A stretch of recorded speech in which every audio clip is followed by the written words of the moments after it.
Buenas noches, les doy la bienvenida a esta sesión virtual por temas de contingencia con relación al coronavirus COVID-19. Pues vamos a hacer esta sesión a través de esta vía. Quiero dar la bienvenida a nombre de la Asociación de Anestesiólogos de Jalisco, Colegio Médico AC, a esta sesión que se llevará a cabo por situaciones, como les comentaba, del coronavirus por vía web. Es algo inusitado, antes no se había presentado esta situación, pero bueno, creo que es lo necesario y debemos tener toda la información para poder seguir ejerciendo la anestesiología. Quiero comentarles que el colegio sigue trabajando para la atención de todos ustedes con respecto a las dudas y todos los apoyos que se necesiten para dar información en la atención relacionada con este virus. Los comités, tanto de enseñanza como todos los demás, están a su disposición para trabajar y poderles apoyar en cualquier punto que se necesitara. Es importante recomendarles que deben tener todos los cuidados necesarios para la atención de estos pacientes y de otros tanto en la protección de ustedes como de ellos. Por ende, les invito a que continúen trabajando con esta vocación y todos los cuidados necesarios en sus instituciones y tomar en cuenta que la salud de ustedes es primero junto con la de los pacientes. Quiero también invitarlos a que si tienen alguna necesidad, están nuestros teléfonos abiertos, la página y también a través de los celulares para que puedan comunicarse con nosotros y poderlos apoyar cuando ustedes lo recomienden.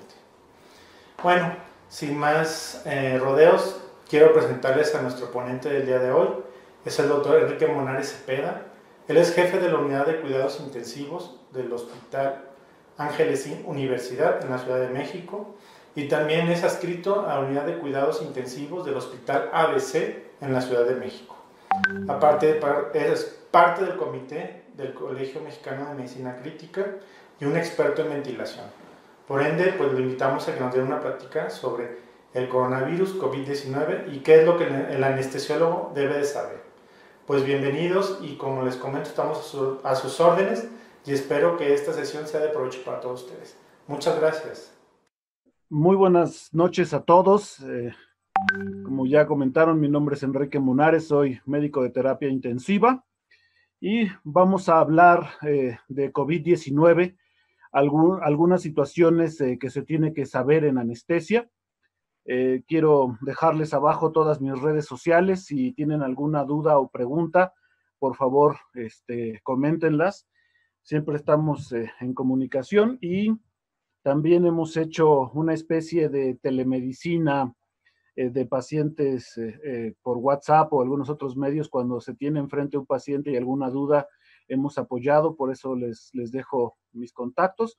No soy anestesiólogo, lo que quiero contarles son cosas que hemos encontrado útiles para los anestesiólogos en esta situación de COVID-19.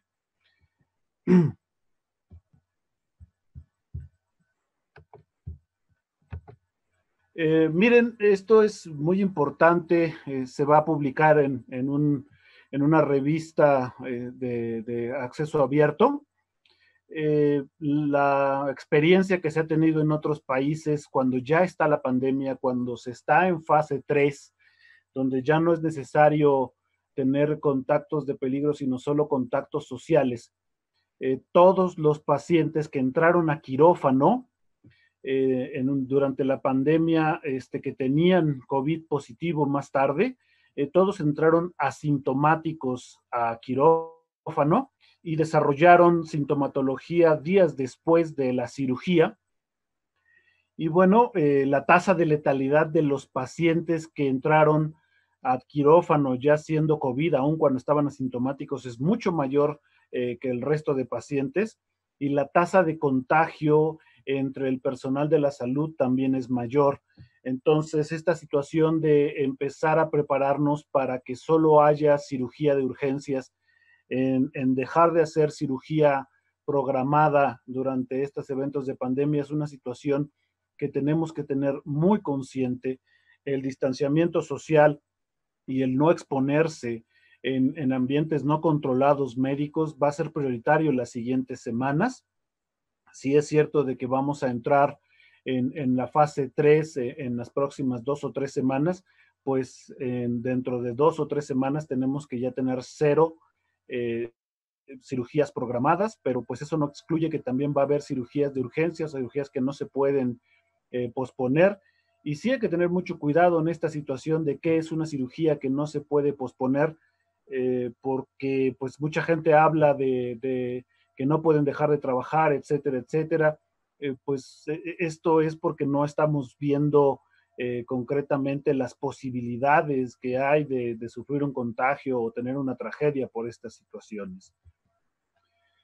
La OMS y los organismos de salud británicos están recomendando estas vísceras o gogles, los cubrebocas, que al parecer los de alta eficiencia solo tienen que ser cuando estamos enfrente de un paciente COVID positivo. El cubrebocas quirúrgico, cuando es utilizado por todo el personal en un cuarto, sea paciente o sea médico, está demostrando ser suficiente para evitar contagios. Entonces, los cubrebocas de alta eficiencia solo deben de utilizarse cuando estamos enfrente de un paciente que ya dio positivo a COVID-19.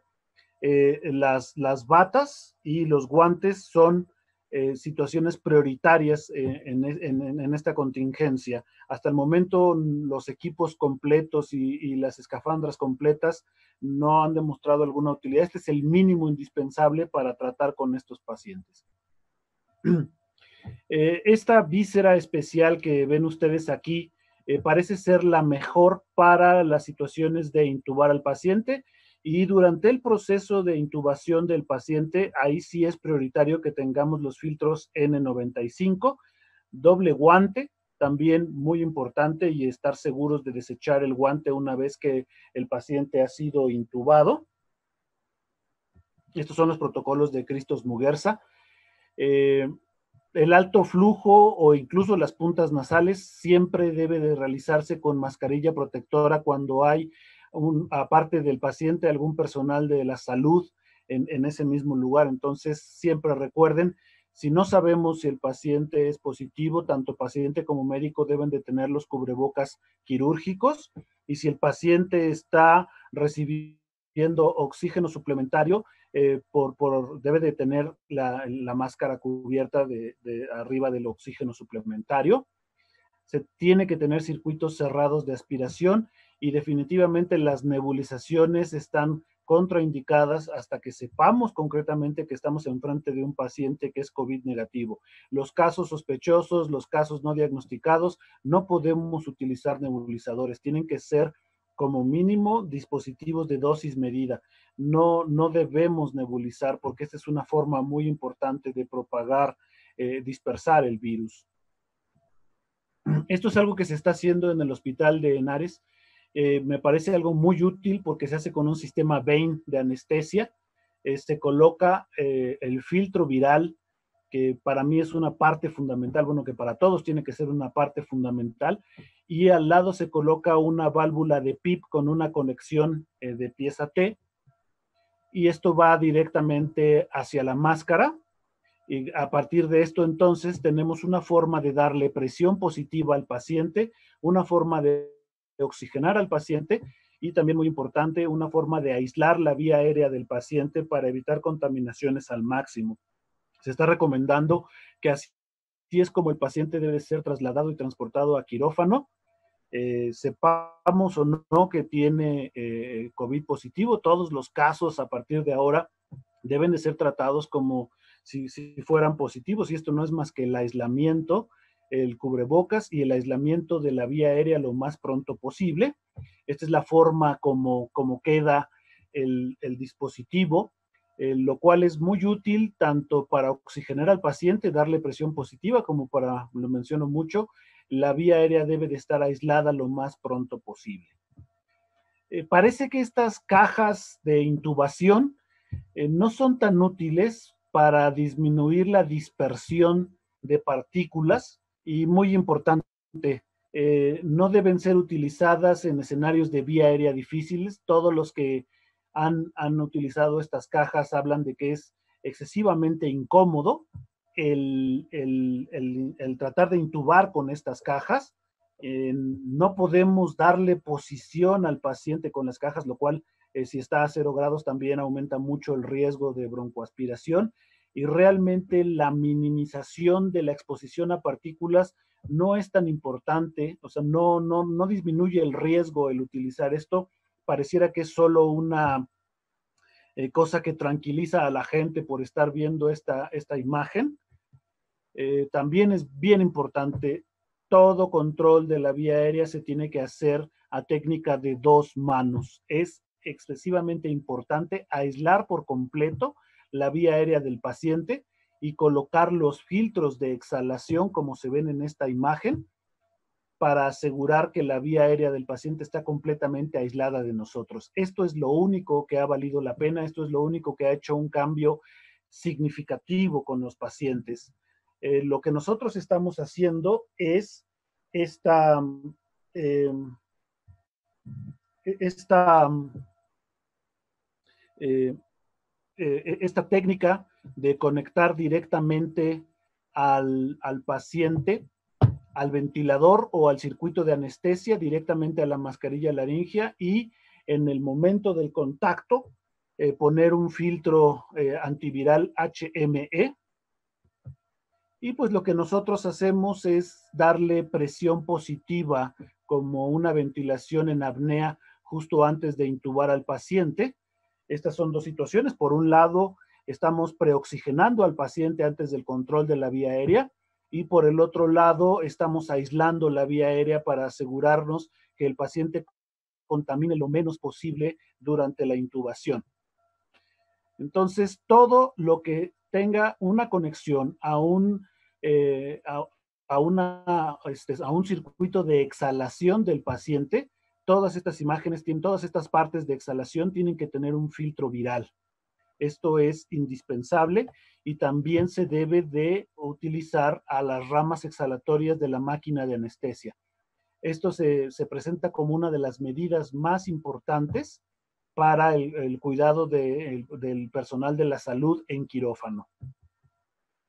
Hay mucha controversia si se debe de utilizar el electrocauterio, el bipolar, por el humo que genera. No sabemos realmente cuánta contaminación provoca, pero actualmente pues la recomendación es que por el momento no se utilice hasta que sepamos cuál es la seguridad en el empleo de estas técnicas. Y el realizar el neumoperitoneo de CO2 tampoco ha demostrado alguna seguridad. El Colegio Americano de Cirujanos ha recomendado entonces no utilizar el bipolar y tratar de no hacer procedimientos laparoscópicos en esta época de pandemia. Es una recomendación de expertos, no hay ningún nivel de evidencia, pero de momento, pues la recomendación del Colegio Americano de Cirujanos es lo más importante, posponer toda cirugía electiva hasta que pase esta pandemia, considerar no utilizar el bipolar y considerar no hacer procedimientos que impliquen neumoperitoneo, y nuevamente, si vamos a eliminar CO2 hacia el ambiente que estuvo en el paciente, pues esa rama exhalatoria también tiene que tener un filtro antiviral. Pareciera que es lo único que vale la pena, conectar filtros y aislar la vía aérea del paciente. Hay un paradigma que se tiene que romper en esta pandemia. Son 2 paradigmas. El primero de ellos es que nosotros estamos acostumbrados a hacer una medicina donde buscamos la personalización del tratamiento, lo que es más específico para el paciente, y no queremos recetas de cocinas que se apliquen a todos los pacientes. Durante una pandemia, lo que estamos viviendo, no es posible individualizar la medicina. Vamos a tener carencia de recursos. Recuerden que estamos hablando de que vamos a perder tal vez al 20% de nuestro personal. Esperemos que solo sea por incapacidad, pero entre ausencias por salud y ausencias por miedo de personal que no quiere ir al hospital por esta pandemia, vamos a perder el 20% de nuestro personal como mínimo. Y esto puede ser que la próxima vez que tengamos que entrar de urgencia a quirófano, estemos con personal de enfermería con poca experiencia en quirófano, o también otros trabajadores de la salud con poca experiencia en los ambientes de anestesia y quirófano. Por eso tenemos que hacer lo que es mejor para la gran mayoría de los pacientes. Voy a hablarlo un poquito en situación de cuidados intensivos. Lo mejor, la individualización, es sentarnos una hora enfrente del ventilador y acoplar el ventilador a las necesidades del paciente para que no haya asincronía paciente-ventilador. Durante el COVID tal vez no tengamos una hora, tal vez no debamos estar una hora enfrente de un paciente COVID y es muy difícil entonces acoplar el ventilador. Tal vez las primeras horas sea indispensable utilizar relajante muscular, es decir, no hacer lo que es correcto para un paciente en particular, sino lo que es correcto para la gran mayoría de los pacientes. Este es el primer paradigma que tenemos que hacer. Hacer todos los procedimientos que se hagan durante esta pandemia de COVID tiene que ser cirugía de control de daños. Es una cosa que tiene que tener muy presente el cirujano y el anestesiólogo. No cirugía programada, y si tenemos que entrar a quirófanos es una cirugía de control de daños. Tenemos que minimizar el tiempo que el paciente esté en quirófano. Esto lo insisto mucho, entonces tenemos que hacer lo que es mejor para la gran mayoría de los pacientes y no tratar de individualizar un paciente. Otro paradigma que tenemos que romper, ya entrando al tema de cuidados intensivos, es que nosotros estamos acostumbrados a ver en las tomografías pulmones muy pequeños. Luciano Gattinoni lo llamó el pulmón de bebé, con mucho colapso alveolar en las zonas posteriores y decúbito. Entonces, el cortocircuito es la principal causa de hipoxia en estos pacientes. En un paciente COVID, el pulmón parece de tamaño normal. No sabemos si COVID ataca principalmente a pacientes con algún grado ya de enfisema o si hay cambios relacionados a enfisema en este tipo de pacientes, pero los reportes de autopsia que se están teniendo en la actualidad hablan de que el pulmón tiene un tamaño casi normal, pero no está normal. Es un pulmón que pareciera el pulmón de un paciente enfisematoso. Tiene zonas de hemorragia y microtrombos y tiene zonas de vasodilatación. Parece que lo que más estamos luchando en este momento es contra la vasodilatación y un fenómeno que conocemos como vasoconstricción pulmonar hipóxica, es decir, la causa de la hipoxia son trastornos BQ, y eso es el principio fisiológico en el que nos tenemos que basar para ver la ventilación mecánica de estos pacientes. Se han descrito de manera temprana, también por Luciano Gattinoni, dos fenotipos. El fenotipo L, de low elastance, de baja elastancia, son pacientes que tienen una distensibilidad normal. El mecanismo de hipoxia es un bajo BQ, y bueno, la tomografía se ve como la que tenemos ahí. Y el fenotipo H, que es un paciente que se complicó, está sobreinfectado, hizo lesión pulmonar secundaria a la ventilación mecánica o lesión autoinducida en el ventilador, por lo que se parece mucho a un ARDS clásico. Los pulmones son pequeños, hay baja distensibilidad y hay colapso alveolar. Tenemos que estar seguros a cuál de los dos nos enfrentamos. Una manera muy fácil de saber cuál es el compromiso del cortocircuito o colapso alveolar es esta tabla de FiO2, saturación arterial sobre FiO2. Lo que queremos es encontrar la cantidad de oxígeno con lo que logramos hacer que el paciente sature 95%. Y esto es aproximadamente una PaO2 de 80 milímetros de mercurio. Entonces, si con oxígeno a 30% logramos que el paciente sature 95, el cortocircuito es del 20%, no es un caso tan grave. Pero si necesitamos más de 60% para que el paciente logre oxigenar al 95, eso quiere decir que hay más de un 50% de cortocircuito, y uno de los principales mecanismos de hipoxia en este paciente es el cortocircuito. Otra forma de evaluar el componente BQ, ventilación-perfusión, en la hipoxia, si no contamos con capnografía, lo ideal es medir el espacio muerto por capnografía, pero si no podemos hacer esto, la presión arterial de CO2 por el volumen minuto del paciente, dividido entre 37.5, que es el CO2 ideal, por el volumen minuto ideal del paciente, que es el peso ARSNET entre 10, nos da un aproximado del espacio muerto del paciente conforme nosotros tenemos este incremento en lo que llamamos eficiencia ventilatoria, es más importante el mecanismo de hipoxia BQ. Entonces, resumiendo un poco esto, el fenotipo L, estamos hablando de un pulmón casi de tamaño normal, con zonas de microhemorragia, con vasodilatación y vasoconstricción pulmonar hipóxica. Se ve por una distensibilidad alta y un paciente que oxigena adecuadamente cuando aumentamos las concentraciones de oxígeno.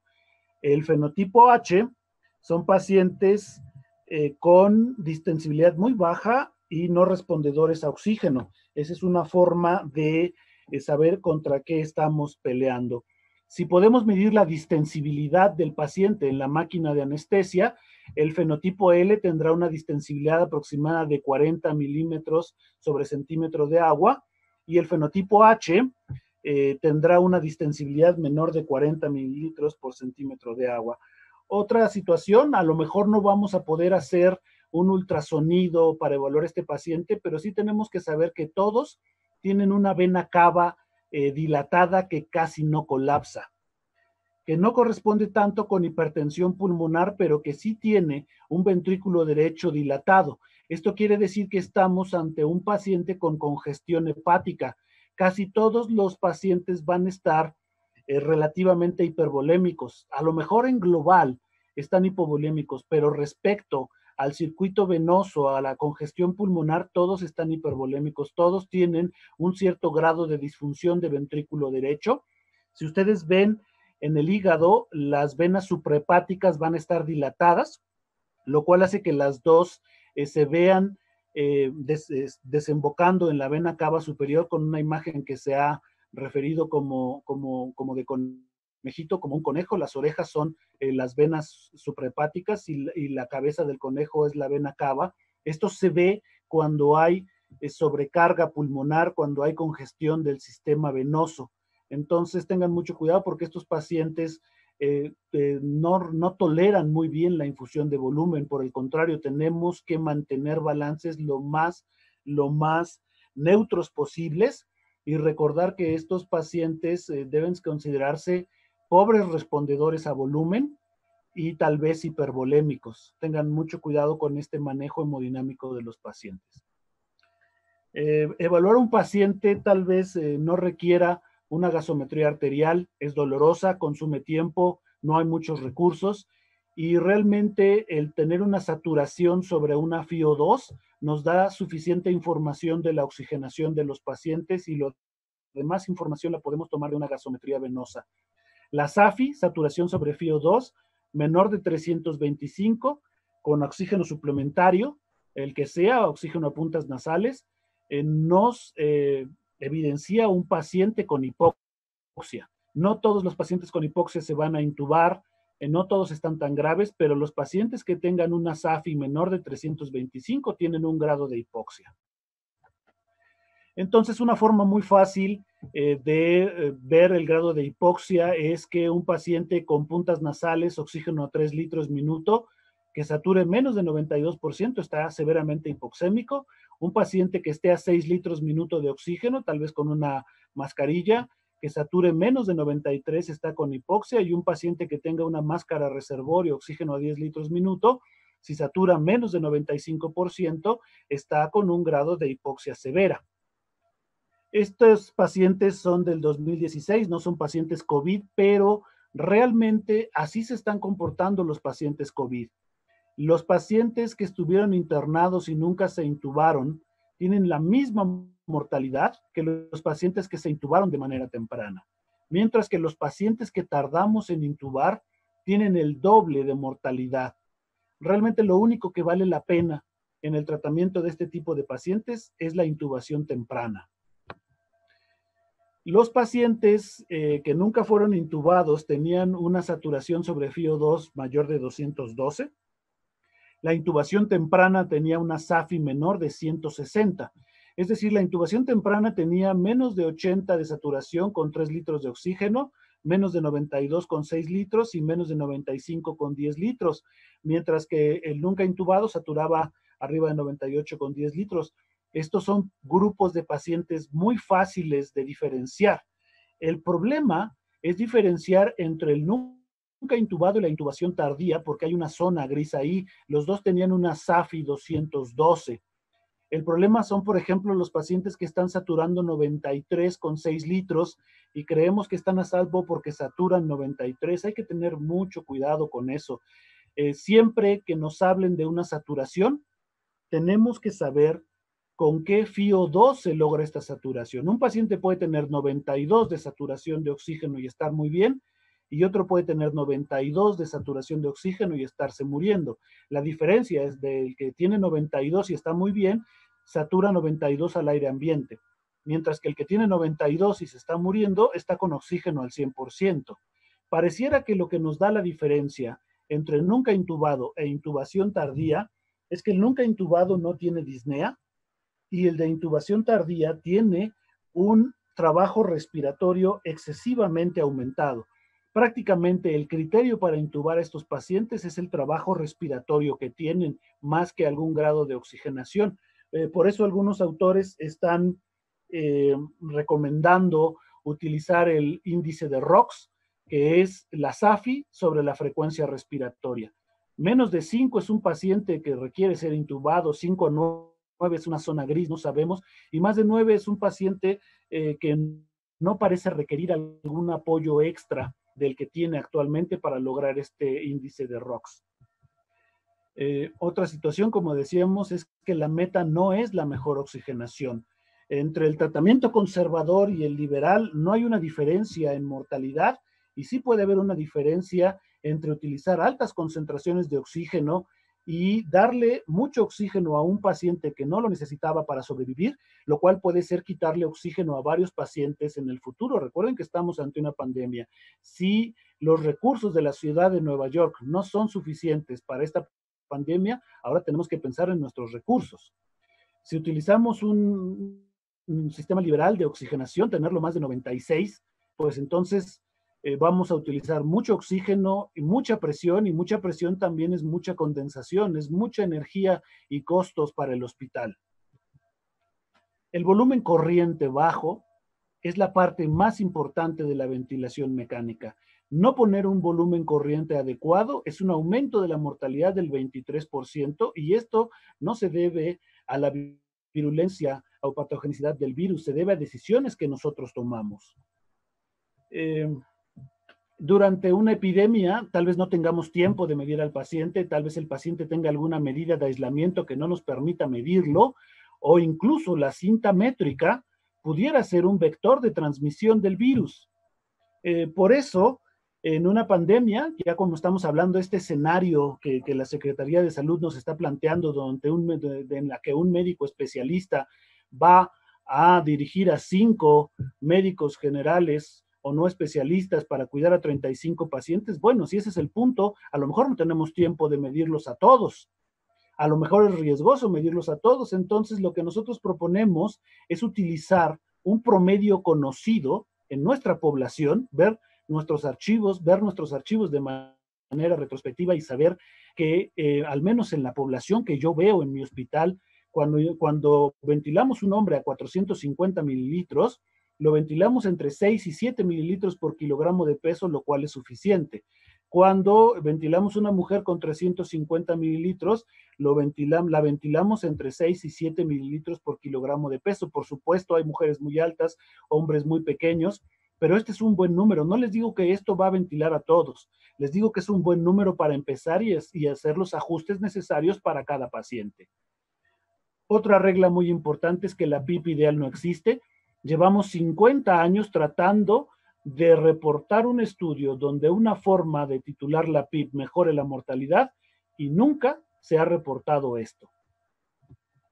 Entonces la regla número 1 es la PIP ideal no existe. La regla número 2, la PIP ideal no existe, hay que dejar de buscarla, sobre todo esta situación de que en la mañana un paciente tenga 18 de PIP, en la tarde tenga 6 y en la noche tenga 12. Estas son las cosas que verdaderamente pueden causar problemas en el paciente. Yo no he visto en 10 años de medicina crítica un paciente que se haya beneficiado de buscar la PIP ideal. Y sí he visto pacientes que han fallecido por este intento de buscar la PIP ideal. La PIP ideal no existe. Lo mejor es utilizar la tabla FIO2-PIP. E incluso en este tipo de pacientes pareciera que solo hay dos PIPs. En el fenotipo H, un paciente que no está tan mal, PIP de 10. En el fenotipo L, un paciente complicado, PIP de 15. Hacemos una especie como reto de PIP. Vean estos parámetros iniciales. No es que así se vayan a quedar todos los pacientes, pero si no tenemos mucho tiempo para pensar y establecer los parámetros, utilizar hombres 450 mililitros, mujeres 350, frecuencia de 20, flujo de 60, la rapa descendente disparo en 4, obviamente FIO2 al 100%, intubamos al paciente, lo ponemos en PIP de 10 y si con esto logramos que la saturación arterial esté arriba de 88 en un inicio, pues nos vamos a la meta de CO2 y presuponemos que el paciente tiene un fenotipo L. Si no es suficiente para que sature arriba de 88, ponemos el PIP en 15 y consideramos que tiene un fenotipo H. Si con esto no logramos hacerlo saturar al 88%, nos vamos al algoritmo de rescate, que son los siguientes que vamos a ver. Los algoritmos de rescate es hacer una leve maniobra de reclutamiento alveolar. No las maniobras de 40 por 40 o las que hacemos en otras situaciones, es poner el PIP en 20, tal vez máximo 25 por 2 minutos, y después cada 2 minutos ir disminuyendo la presión positiva, el PIP, hasta tener una presión pico de 30 centímetros de agua. Yo no quiero medir la presión pico, yo quiero medir la presión meseta. Pero si estamos hablando de una pandemia, estamos hablando de que tal vez tengamos que ventilar con ventiladores que no miden la presión meseta. No todas las máquinas de anestesia miden la presión meseta, pero en todas tenemos la presión pico. Y como vamos a explicar más adelante, si la presión pico está por debajo de 30, no sabemos dónde está la presión meseta, pero sí sabemos que está por debajo de 30. Por ejemplo, aquí, en este caso en particular, pusimos el PIP en 20, la meseta se fue a 35, lo bajamos a 18, la pico se fue a 32, pico o meseta estamos hablando un poquito indiferente, no porque sean la misma cosa, sino porque estamos en una situación de poco tiempo, mucho en juego. Bajamos el PIP a 16 y la meseta se fue a 30 y aquí fue donde dejamos la presión meseta. El único grupo que se beneficia de un aumento de PIP es aquel que mantiene la presión pico por debajo de 30 y pico menos PIP por debajo de 18, y al incrementar la PIP, la PaO2-FiO2 aumentó 25 puntos. Estos son los únicos pacientes a los que vale la pena ponerles PIP. Como les decía, si mantenemos la presión pico por debajo de 30, aseguramos la verdadera meta, una presión meseta por debajo de 30. La presión pico siempre es superior a la presión meseta. Y si la presión meseta está arriba de 27 centímetros de agua, cada aumento por arriba de 27 provoca que las resistencias pulmonares del paciente aumenten, lo cual a su vez provoca cor pulmonar. Los pacientes con ARTS, con CIRA, con CIRPA, con más probabilidades de fallecer son aquellos que desarrollan cor pulmonar ligado a la ventilación mecánica, y los pacientes que más cor pulmonar tienen son aquellos que tienen presiones mesetas por arriba de 30. Y aquí el punto es la circulación pulmonar. Tenemos que preservar y normalizar todo lo posible la circulación pulmonar. También otra regla para evitar cor pulmonar es que la pico menos la PIP sea menor de 18 centímetros de agua. Nuevamente les digo, lo que nosotros queremos es que la meseta menos PIP sea por debajo de 18, pero si mantenemos la pico menos PIP por debajo de 18, la verdadera meta está cumplida. Hay combinaciones que no podemos permitirnos, y la más grave de todas es que la presión pico suba de 30 y la relación pico menos PIP suba de 18. Esa es la peor forma de ventilación mecánica, especialmente en este tipo de pacientes. Posiblemente en quirófano, o si nos toca ya ayudar en las áreas COVID, no tengamos un ecocardiograma. Pero podemos saber qué pacientes están desarrollando cor pulmonar ligados a la ventilación mecánica. Son pacientes con neumonía como causa de ARTS, es decir, todos los COVID, meseta menos PIP arriba de 18, PaO2, FiO2 por debajo de 150 y una presión arterial de CO2 por arriba de 48. Si se dan cuenta, lo único que depende de nosotros es mantener esta relación meseta menos PIP por debajo de 18 y todo lo demás va a ser resultado de la interacción de nuestros parámetros con el paciente, pero meseta menos PIP por debajo de 18 es algo que nosotros podemos evitar en todos los casos. Lograda la oxigenación, nos vamos a la meta de CO2. En un principio, pues queremos que el pH esté por arriba de 7.29 y la presión arterial de CO2 por debajo de 50. Si se logran estas metas, pues no hacemos ningún cambio. Si no se logran, tenemos que empezar a aumentar el volumen corriente de manera muy leve, pero no provocando que la presión pico o la presión meseta se vaya por arriba de 30 y no provocando frecuencias respiratorias por arriba de 30. Realmente estos pacientes pareciera que 27 de frecuencia respiratoria es suficiente para mantener sus niveles de CO2. Entonces, incrementos muy leves en el volumen y la frecuencia hasta lograr las metas, pero teniendo una regla para detenerse, no mantengan, no provoquen con volumen que la presión pico se vaya a más de 30 y no vale mucho la pena que las frecuencias respiratorias se eleven a más de 28, 29. Si elevamos las frecuencias respiratorias, tenemos que ver nuestra curva de flujo-tiempo y asegurarnos que lleguen a cero, porque si no llegan a cero hay más atrapamiento aéreo, más autopip y esto puede ser deleterio para el paciente. Siempre que aumentemos la frecuencia respiratoria tenemos que voltear a ver nuestra gráfica de flujo-tiempo y asegurarnos que llegue a cero. La meta de la presión arterial de CO2 inicial es menos de 48 de CO2 con un pH más de 7.29, eso es lo ideal. Pero si no se logra mantener estas metas de protección alveolar con esas metas de CO2, tenemos que tolerar un CO2 por debajo de 60, un pH por arriba de 7.1, siempre y cuando el paciente mantenga protección alveolar. No podemos permitir que exista la combinación de una SAFI, saturación sobre FiO2, menor de 190 con menos de 10 de PIB, como se ve en esta gráfica. Ese es el grupo de mayor mortalidad. Si vemos esta combinación, tenemos que subir la PIB. Si al subir la PIB se va a más de 190 de SAFI, pues habremos hecho un gran trabajo. Si no, al menos no está en el grupo 3, porque el grupo 3 es el grupo de mayor mortalidad. Va a haber muchas carencias de recursos, de material, de gente durante esta pandemia, pero siempre va a haber un botón que diga PIB. Si la SAFI es menos de 190, asegúrese que ese botón esté por arriba de 10.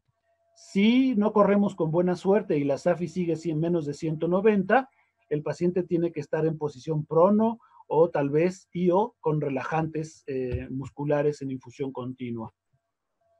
Recuerden, aplicar PIP a un paciente hipervolémico puede mejorar su hemodinamia. Aplicar PIP a un paciente hipovolémico puede ser una tragedia. Eso es tal vez lo único que tenemos que recordar de ventilación mecánica. Si vamos a titular la presión positiva, especialmente la PIP, una gasometría venosa de catéter central y una gasometría arterial, comparamos el CO2 venoso versus el arterial. Si esto es menor de 6, el gasto cardíaco es adecuado y es una buena idea continuar titulando la PIP hacia arriba si es que el paciente lo necesita. Si la PVC está a menos de 6, hay que ser muy prudentes en cambios de PIP, pero nunca permitir que la PVC se eleve arriba de 12 con infusión de volumen si lo necesitamos para titular la PIP. En general es una mala idea dar volumen para que el paciente tolere la presión positiva, porque retirar PIP toma unos segundos. Revertir un balance positivo puede llevar días y es muy contraproducente en este tipo de pacientes. Este tipo de pacientes son poco tolerantes tanto a la hipervolemia como a la hipovolemia. En resumen, las reglas de oro de la ventilación mecánica, hay que tratar de mantener el volumen corriente del paciente en 6 mililitros por kilogramo de peso ideal, la presión pico por debajo de 30, la pico menos PIB por debajo de 18, la saturación arriba de 88 y la PaCO2 por debajo de 60 milímetros de mercurio. Esta es la última diapositiva. Muchas gracias por su atención y ojalá que haya muchas preguntas. Me preguntan esta situación de poner un ventilador para 2 pacientes. Actualmente han salido las guías europeas, las guías norteamericanas y las guías españolas de cuidados críticos.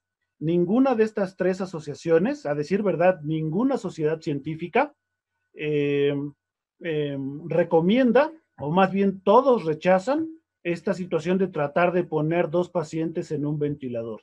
Lo que verdaderamente tenemos que hacer es establecer un cuidado paliativo. Estamos hablando de una pandemia, estamos hablando de que a la fecha ningún país del primer mundo ha logrado mantener la situación, todos han sido sobrepasados. Pues lo que verdaderamente tenemos que hacer es informar que hay pacientes que por la fragilidad que tienen y el riesgo de mortalidad, pues no deben ser intubados por la futilidad de la situación. Es muy triste hablar de esto. Recuerden las noticias, hace 15 días Italia hablaba de no intubar a pacientes mayores de 80 años. Entonces, pues lo que verdaderamente tenemos que hacer es ver si el paciente debe o no debe ser intubado. Poner un ventilador para 2 pacientes implica que los 2 pacientes evolucionarían de la misma manera, y pues eso no es verdad. Cada paciente va a requerir características diferentes. ¿Qué va a pasar cuando un paciente ya tenga que estar en espontáneo y el otro tenga que seguir en controlado? Ningún ventilador puede dar 2 modalidades al mismo tiempo. Si son 2 pacientes futiles, pues le están quitando un ventilador a un paciente rescatable, y si son 2 rescatables, pues podemos perder a esos 2 por la situación. Definitivamente hay muy buenas intenciones, pero el camino al infierno está lleno de buenas intenciones, perdón. También esta caja, están produciendo muchas de estas cajas de intubación, no se ha demostrado su utilidad. Entonces, sí tenemos que ser muy prudentes. Un ventilador para 2 pacientes es algo que no ha demostrado utilidad, ni siquiera ha demostrado ser prudente o viable.